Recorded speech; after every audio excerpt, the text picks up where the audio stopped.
Old pension पर सरकार का स्पष्ट रुख, लग्जरी बसों के टैक्स पर छिड़ा नया विवाद, हिमाचल कांग्रेस में सुलझे मतभेद। इन सब के अलावा और भी बहुत कुछ रहेगा इस बुलेटिन में। आप देख रहे हैं इनॉक्स न्यूज, तो आइए जानते अब तक की बड़ी खबरें। हिमाचल में लग्जरी बसों के संचालन को लेकर नया विवाद सामने आया है। प्रदेश सरकार का दावा है कि निजी लग्जरी बस ऑपरेटर जहां सालाना करीब 3 लाख रुपए टैक्स देकर कई राज्यों में बसें चला रहे हैं, वहीं एचआरटीसी को एक बस पर करीब 18 लाख रुपए तक टैक्स और रूट परमिट शुल्क देना पड़ रहा है। उप मुख्यमंत्री मुकेश अग्निहोत्री ने अधिकारियों से इस मामले की विस्तृत रिपोर्ट मांगी है। उन्होंने कहा कि इस मुद्दे को केंद्रीय सड़क परिवहन मंत्री नितिन गडकरी के समक्ष भी उठाया गया है। फिलहाल ये मामला अदालत में विचाराधीन है।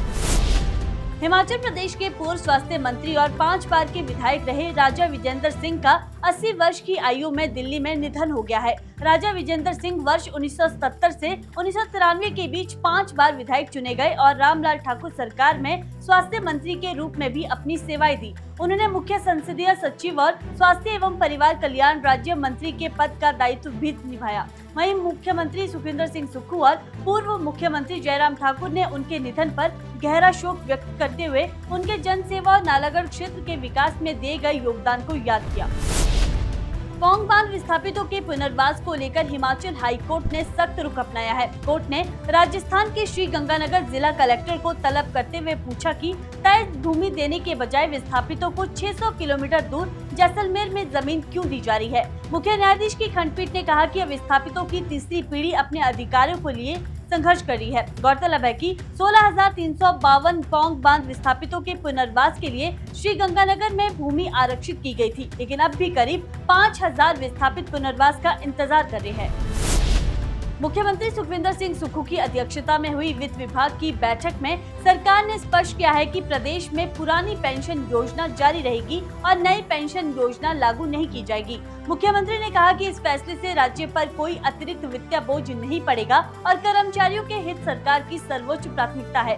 बैठक में आउटसोर्स और पैरा वर्करों के लिए नई नीति तैयार करने पर भी चर्चा हुई। सरकार ने वित्त विभाग को इन कर्मचारियों की सेवा शर्तों में सुधार और उनके भविष्य को सुरक्षित बनाने के लिए व्यापक नीति तैयार करने के निर्देश दिए हैं।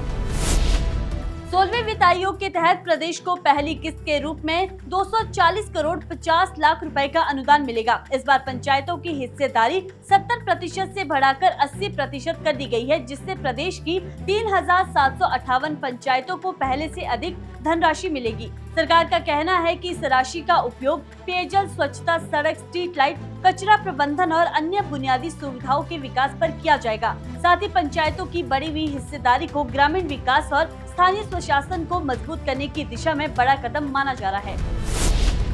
हिमाचल कांग्रेस में किन्नौर जिला अध्यक्ष की नियुक्ति को लेकर चला विवाद अब थमता नजर आ रहा है। प्रदेश कांग्रेस संगठन महासचिव विनोद जिंदा ने कहा कि प्रदेश अध्यक्ष विनय कुमार के हस्तक्षेप के बाद मंत्री जगत सिंह नेगी और नव नियुक्त जिला अध्यक्ष निगम भंडारी के बीच मतभेद सुलझा लिया गया है। उन्होंने दावा किया कि दोनों नेताओं से बातचीत हो चुकी है और अब वे पार्टी हित में मिलकर काम करेंगे। गौरतलब है कि निगम भंडारी की नियुक्ति के बाद मंत्री जगत सिंह नेगी ने सार्वजनिक तौर पर नाराजगी जताते हुए उन पर सवाल उठाए थे।